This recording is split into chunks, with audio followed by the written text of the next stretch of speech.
reason I've been trying to get you into the equations all the way through from the beginning. You see, I mean, what he's basically dealing with conceptually is this time past the ability to exteriorize, the ability to balance the subtle body with the physical reality, the ability to balance your little I self with your big I self, or your concept of God. That's basically what he's talking about as he goes through it. You know, he's talking about peace, balance. See? It's balance. Harmony of the elements. All three, or all five if you want to use the pentagram. You know, when he's, he'll take the magus, the first arcana, consciousness, and add transmutation or exteriorization, and then in that first equation, but then he turns around and takes the transmutation and then adds the consciousness after. In other words, 1 plus 13, or 13 plus 1. What was the difference? Which way are you coming from? Are you coming from the divine into the physical consciousness, or you're coming from the physical consciousness into the divine? Do you understand what I mean? I haven't got to spend enough time really on exteriorization, but I mean, we're going to be... everybody did fine, but we can't just hang there until everybody gets so used to it. This chapter right here gives you an application to use as you're applying that. I mean, we're going, and as we do the exteriorization exercises, we're going 1 plus 13. You see? You're taking physical consciousness, consciousness, Alf, and adding the 13th, the exteriorization to it, to produce, and that's why I like the Thoth deck. In the Thoth deck we changed the name from Temperance to Art.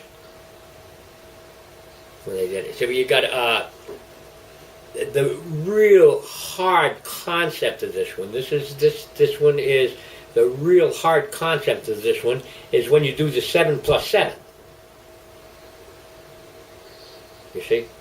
When you do the 7 plus 7, that equation 101, where you do the 7 plus 7, the fight between opposite, the fight between duality, and balance it.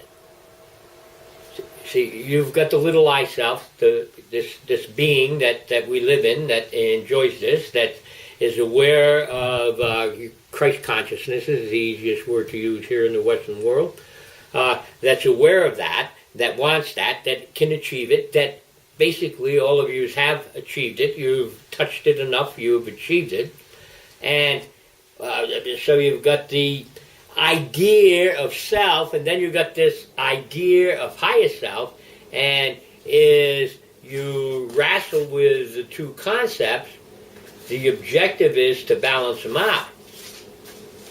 You've got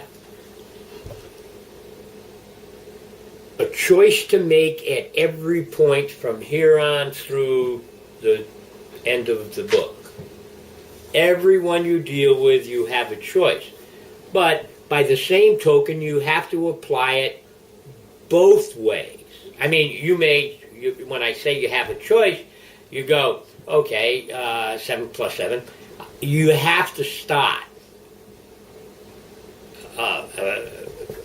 from the subtle body. You have to start from your physical body.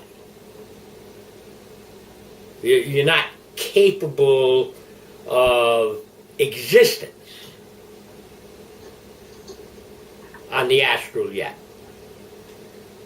And even when you are, you still have to maintain your physical body while you're there. So, to all intents and purposes, the two ideas,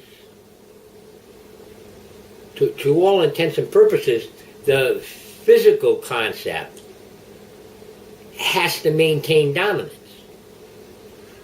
If you turn around and you take logos, if you take Bina, the priestess, the feminine concept, Bina, the head of the feminine pole, and that's logos. I mean, that's he actually uses the word logos here. He doesn't use it often enough in this book right here. It's logos. Logos is the word. You know, in the Bible, Jesus says, "I am the Word." You see, and say, "You are the Word. You are manifest." And then you add the 12th. Then you add the 12th to that to come up with the 14. And the 12th is, that's, like sacrifice. That's, I am willing to be a little less in this body in order that I can achieve awareness of my astral being. Okay? Now, if you do 12 plus 2, you're asking the astral aspect to sacrifice in order to allow your cognizance. And this is where the theosophical aspects become very difficult to deal with. That's why it's important that you develop this ability in exteriorization. See, you're sacrificing physical time, physical self, in order to achieve an awareness and a oneness with this God concept, higher self, which is everything and nothing at the same time. But when you turn around and do the 12 plus 2, see, that is actually an expression of greed. You see? Because the 2 becomes static. In other words, it's like praying. It's like praying, but it's not praying, oh God, help me get to heaven, or help me know you, help me achieve this extra spiritual ability, this extra spiritual sense. It's like going, okay, God, I need a new car. Well, see, that's not how that's supposed to work. You see, you're supposed to give of yourself to achieve recognition of the Godhead. You're not supposed to ask the Godhead to give you something in order for you to recognize it. And see, and that's how you play with it. The same way when you go 3, when you get into the 3, it's like, all of a sudden you got the Empress, and then you got your big 10 card, your wheel, and it's like, it has to start with self. You cannot ask higher self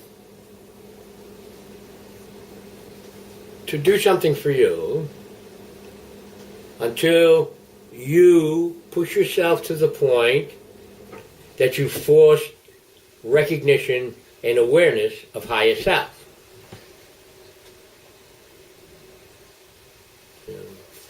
You can't. You have to fulfill your concept of God. You have to be aware of it. Your concept of God, not the overall theosophical concepts of the various religions on the planet, which basically all say the same thing. but you have to recognize and meet your own concept of God.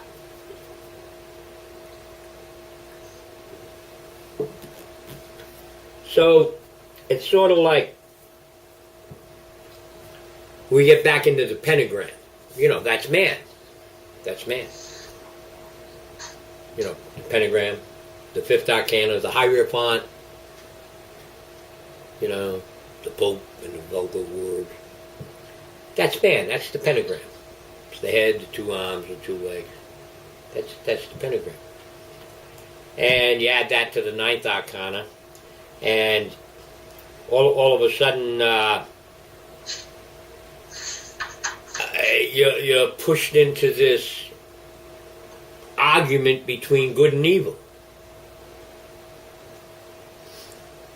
Well, no one can judge good and evil if they are not yet aware and in communion with their concept of God.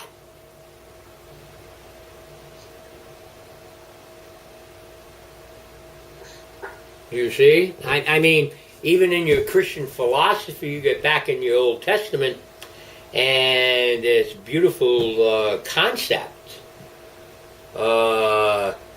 gets angry at the populace and goes, "Wow, kill the firstborn son of every one of them." Well, I mean, that's, you know, that doesn't quite fit in to my concept of my God right now. However, it very well have 6,000 years ago.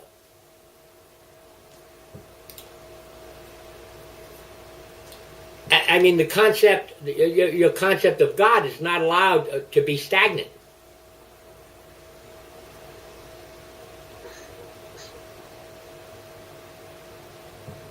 The God concept requires itself to be everything and nothing at the same time. And it's a concept that can only be realized through individual consciousness. So see, that's that 1 in 13 thing. You have to develop a very, very, very personal relationship with your concept of God. And that's why these little exteriorization exercises need to be done quite frequently. You need to refine that concept to the point that you can just think it and pop, be there, and be in communion with it, just that fast. We're going to get into that pretty much by the time we get into the further cards. You know, the trick is to constantly be aware of the fact that you have your physical body and your subtle body. Your subtle body being your astral. And the real purpose of Hermetics is to give you the ability to enjoy both at once, to allow them to work in communion with each other. So your subtle body, your God concept, will go, "Hey Joe, maybe you ought to do it this way, because 2 weeks from now, if you do it this way, it'll make things easier over here." And you can't tell what that future aspect is going to be yet. But that's when you're supposed to listen to that subtle body, and it starts guiding you through the difficulties of achieving absolute awareness. If you put the 13 first, you're saying, "Okay, do it to me. I'm ready. I work hard. Do it to me.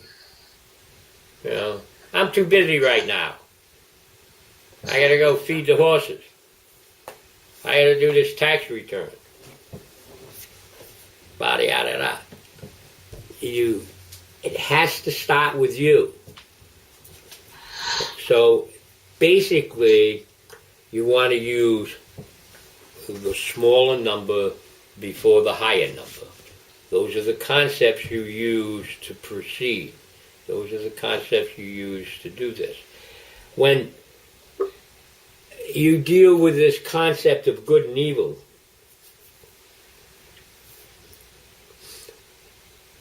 it's so difficult. It's so difficult.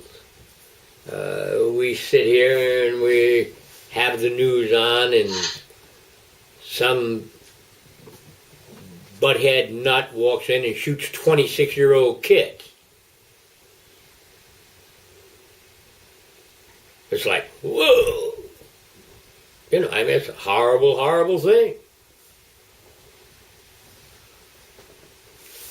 And as a result of that circumstance,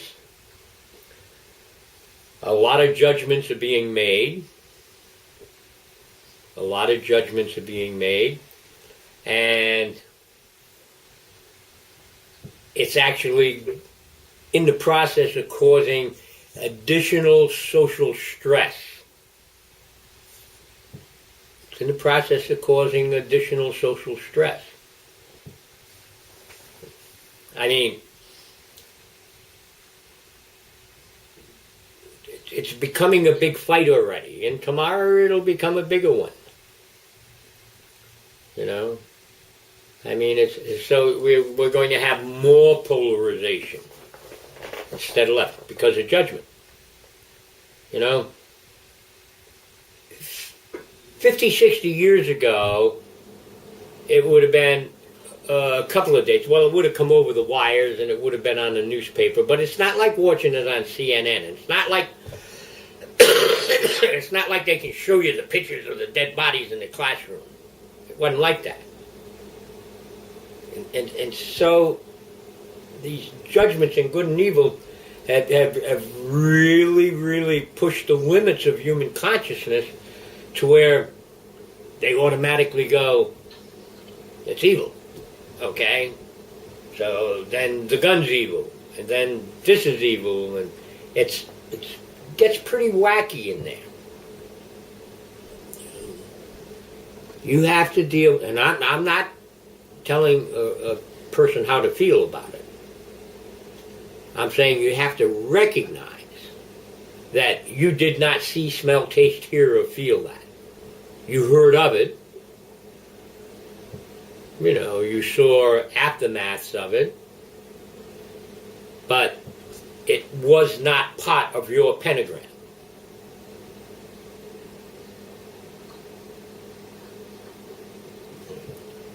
So you have to be very, very cautious that you don't allow judgment to interfere with your concept of God.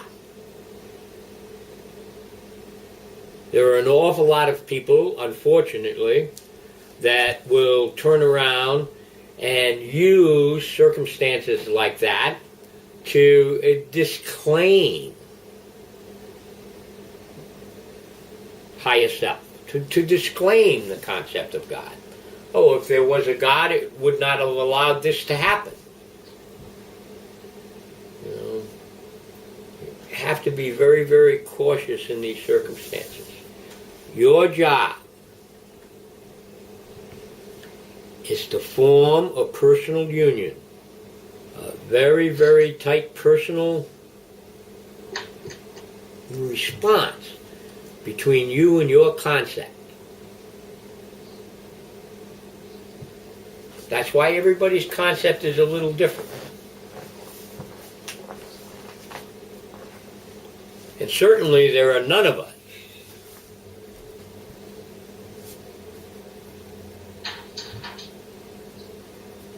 from the dense reality, from the dense physical reality, there are none of us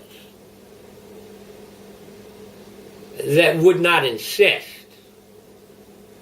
that we were number one in our God's eyes. It's a prerequisite. It's your concept of God. See, so it gets a little wacky right in. See, it's your concept of God. And of course, your God is there for you. And for everyone else. But for you. And you have to keep that very personal concept. Once you have that total communion, that's when you start applying it to the whole. Because that individual concept of God, this is where the exteriorization comes in. Once you can make that contact, once you can really begin communicating with your concept, suddenly you realize you're communicating with the whole. So this is a very, very difficult chapter. It's very, very difficult. It's the worst explained chapter in the entire book. So ask me the questions. Hey, Alan, you see what I'm drinking? You're kidding me. Temperance! I was looking at something you wrote a while back. Okay. And the last sentence says, all you have to remember is that that conceptual thought basically represents new thought, new beginnings, the fetus, the beginning of something new. Right. The same, it says it right in here. It says it right in here. This chapter right here is the fetus that was born when you exteriorized. This chapter right here is the concept that you're building through your exteriorization exercises. But this is actually the beginning of the fetus, see? This is actually the fetus that is produced between your little I self and the communion with your higher self and your out-of-body experience as you achieve the astral. This concept right here, art, temperance, actually represents the concept of new growth, a new beginning, a new era for your consciousness, where it becomes super consciousness, where it becomes ultra consciousness, where it begins to allow the development of that astral vision, that we call it vision, but it's not seeing. It's got a sound, a taste, a feeling, a smell, but it's called astral vision, but it's another sense, just like telepathy. They're astral senses. They're astral senses. So as you create this fetus, and this fetus grows in this womb, which is basically your astrosome, and it grows in this astrosome, and your subtle body begins allowing you these, I don't know, in the old days they used to call them supernatural experiences. This is what we're doing. We're introducing you to the supernatural, paranormal if you prefer, heightened awareness, abilities that the average human doesn't have, has never developed. They had them when they were in transition, but they give them up on birth as they create the emotional body. They give them up through desire, and then if you get into greed or something like that, it really knocks them out. And so this is the birth, this is the fetus, this is what you have to nurture in order to achieve that ultra awareness. That's what this chapter is talking about. It wants you to take every possible permutation of every other chapter that we've read and moving back and forth and constantly come up with a 14. That's it. That's the fetus. This is the fetus. This is being carried in your astrosome. This concept of self, plus exteriorization to God, this concept of bina, to sacrifice, this concept of empress. I mean, this is what you're pushing for. So it wants you to cross-thread them. It wants you to cross them all so you can deduce. So that you can deduce into this polarized process that we call intellect, that we call language. This process that doesn't exist without duality. And that so somehow you can use deductive thought to purify that concept of higher self. Because see, it will not fit into words. It has no opposite. It has no opposite. It's everything and nothing at the same time. It does not fit in this space. But to be able to communicate with it, you have to use deductive thought. So this chapter right here is to try and get you to feed this thing, to nurture it, to where it's almost like it has two umbilical cords, one going to you and the other one going up to your concept. It's like it's got two umbilical cords.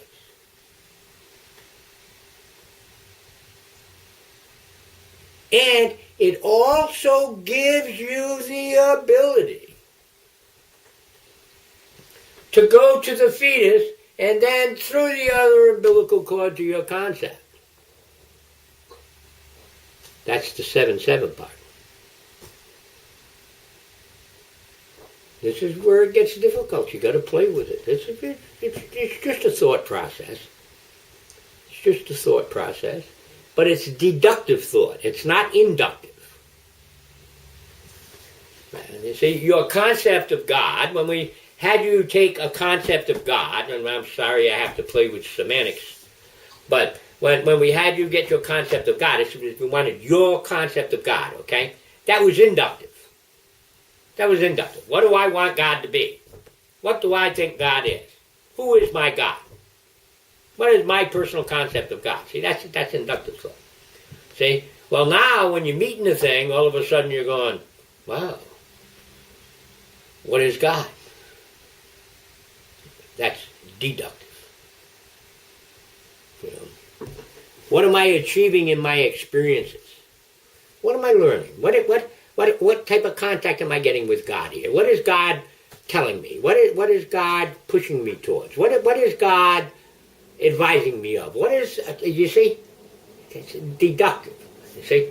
So you use your inductive process to achieve your exteriorizations, even if it's just out of body and hopefully all the way astral. And then as you make that contact, see, that feeds this fetus. And see, then you use deductive thought and you start understanding the own concept that you inductively built. You start understanding that to the point that it starts giving you the things that you want. Spiritually, I'm not, irregardless of the way modern day religion works. At least the ones you hear about all the time, where all the preachers are living in palaces and have their helicopters to fly from church to church and all this happy horse shit, see? Never forget. Never forget. It is more difficult for a rich man to achieve the kingdom of heaven. That's a concept of God. Than it is for a camel to pass through the eye of a needle. One of my favorite parables. one of my favorite parables.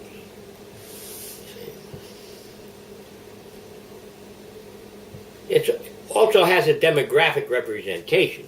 You know, right now, somebody in the second ward on food stamps and welfare is a rich man in comparison to what people in 2000 BC had. No matter what they had. I don't care what kind of palace they had. I mean, do you know what I mean? There wasn't nothing. Do you see?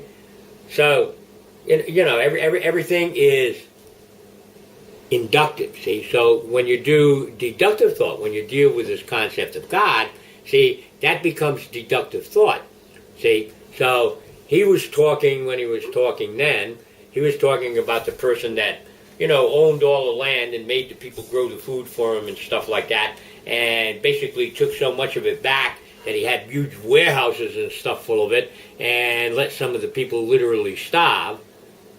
You see, that's what he was talking about. But see, that's deductive thought. Because there's no way my God said that because you got a bunch of shit, you can't make it through the eye of the needle. You see? Inductive, deductive. So in between this inductive concept that we created in order to do this exteriorization exercises and our new ability to use deductive thought to try and figure what our concept is trying to tell us has given birth to this fetus. I'm pretty sure he says right in the book, this card, this concept, this one, the 14th Arcana, art, temperance, is the fetus that's born from the exteriorization. Doesn't it say that right at the beginning? Yeah. Right at the beginning. This is the fetus that was born from the exercises of your exteriorization. That's why you have to keep pushing at these. That's why, because, boy, you want this baby to grow, because, boy, this is going to be a super baby. See, this is going to be a super baby.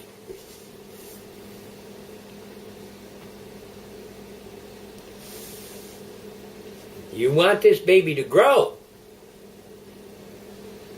So, inductive thought. Okay, this is my concept of God. And then you're starting getting deductive thought. Oh, it's actually telling me it should be moved a little here or there and stuff. And see, so what's happening is your concept of God is slowly changing and molding and becoming this wonderful thing that guarantees you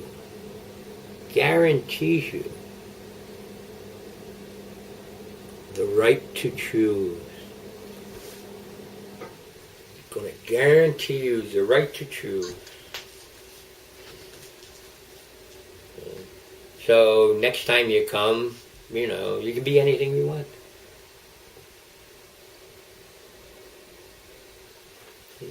That's actually what you're doing.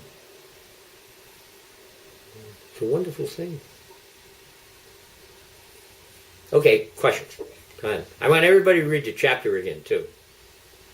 After having listened to me. I want everybody to do I want everybody to do every one of them exercises. I mean, I want you to really work on it. And I want you to try the little meditation. I want you to try and get out of body. I want you to play with it, the exteriorization and these equations.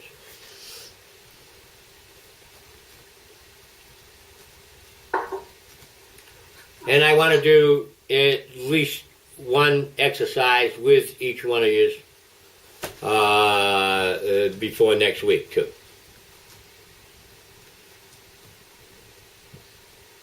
You know, where I can get you out, and while you're out, actually have you verbalize what you're experiencing and stuff, and see if we can't get this better understanding of the deductive aspects, the creation of the fetus. Remember, as we get pretty soon, I'll get into some unique Masoretic concepts that might help things along a little. But remember, none is like, it's almost like an uncultivated field. And what's the thing with the fish? Huh? What's the thing called a nun-fish? You're dealing with real hard ancient Judaic Kabbalah.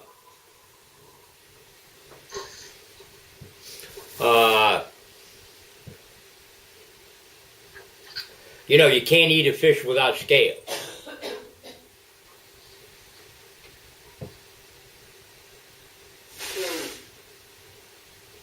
Deductive. You see, this concept right here. Remember, there are 22 concepts that allow base reality. This concept is deductive thought. Okay? So you got the old rabbi running around, and I'm going to give you an example of this concept. Okay? He's probably got 3 or 4 little villages he visits. And he passes messages back and forth. He's the only person that can read and write. And believe me, language was very archaic. There probably wasn't over 1,500 words in total vocabulary. It was pretty archaic. There weren't no pronouns or articles. They didn't need them. I mean, everybody worked from sun up to sundown to survive. And everybody gave a little bit to the rabbi, because he was the judge, he was the teacher, he was the person that kept you healthy. And you turn around and the people that were eating eels and trout, fish without scales, were getting pretty sick sometimes.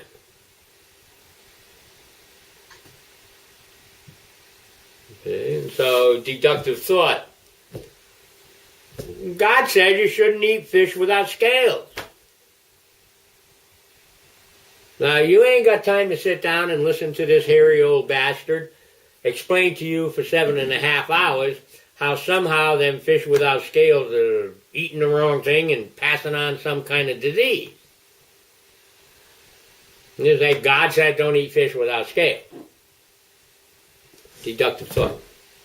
God said don't eat pork. Trichinosis. Buddha said don't eat beef. The same thing as trichinosis, but over there. See? It's like deductive thought. The birth of a thought form. The birth of a thought form that is not yours. The birth of a thought form that is deduced from your concept of the Godhead. Now, humanity has a lot of idle time now. I mean, everybody can read and write, so everybody can argue about what this means or that means, or this means or that means. We didn't have that kind of latitude back then.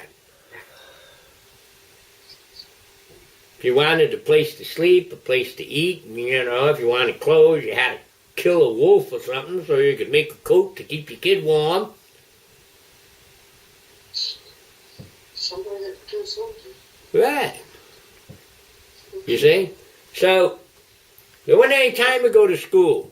As soon as you could walk, you were picking up the goddamn camel shit to make a campfire with.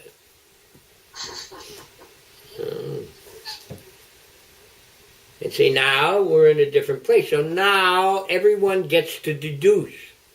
And so we got this massive polarity. You want the difference between good and evil? It's nothing but conflicting opinions. It's nothing but conflicting opinions. This individual over here goes, guns are bad. This individual over here goes, guns are good. You know. This person over here goes, women don't have souls. This person over here says, yes, they do. You know, they actually start wars over shit like this.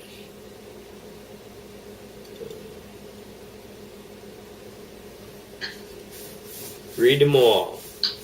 Ask questions if you got them now on any of the things he played with.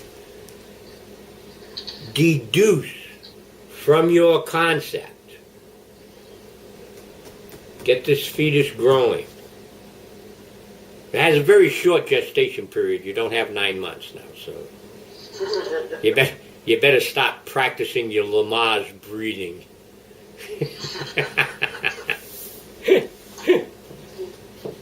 Didn't we already give birth and now we just have to nurture it? It's a very unphysical thing. It's very painless. Okay. It's very painless. It's very painful? It's painless. Okay. That also means it's pleasureless. Okay. Remember, Okay. it's without polarity. It's without polarity. It's not right. It ain't wrong. But it is.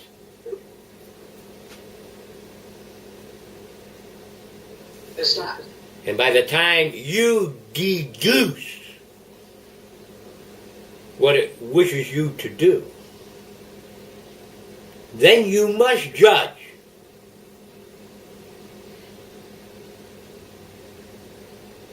How you will apply it.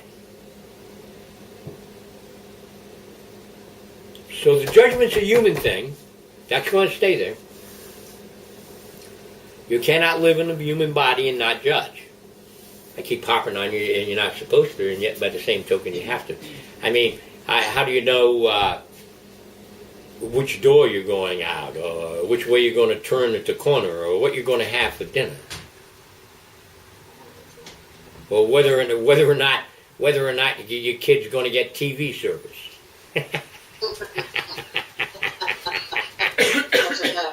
All right. Well, but you understand what I'm saying? But that's a human factor. That's a dense body factor. That's something you have to do. But the deduction, what you deduce, what your concept of God is telling you, that your application is a judgment. See? Your application is a judgment. There are people that in certain circumstances their concept of God suddenly made them filthy rich. Filthy rich. They'd blow it all in a couple of months because they'd feed every hungry person in the world. They'd be broke in a couple of months, and people would be hungry again.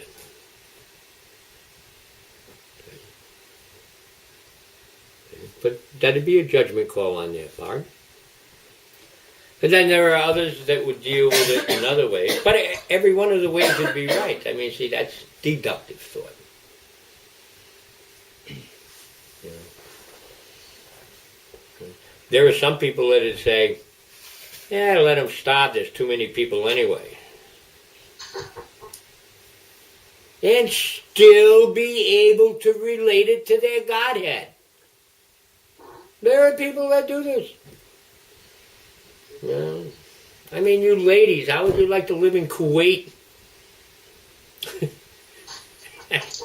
I mean, the world is a complex place. Yeah, there you go.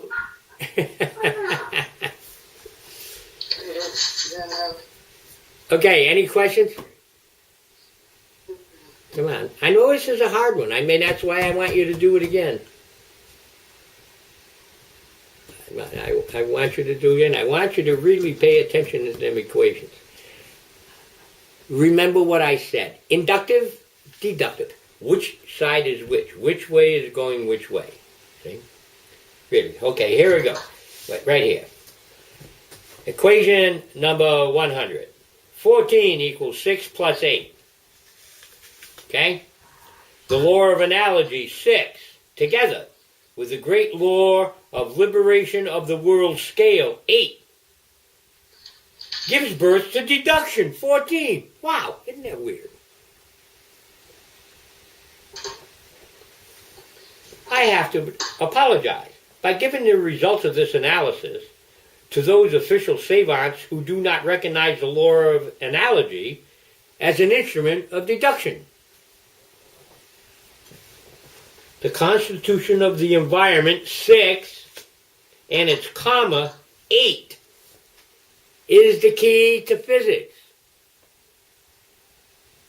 And then we go on to say a little further in the book and the next page and stuff and go, well, karma is a constant. It's always got the opposite. It's always boom, boom, boom, boom. And then people will go, well, how about you can't rectify karma? Of course, but you're rectifying it, you're just moving it into the other place. It's still there.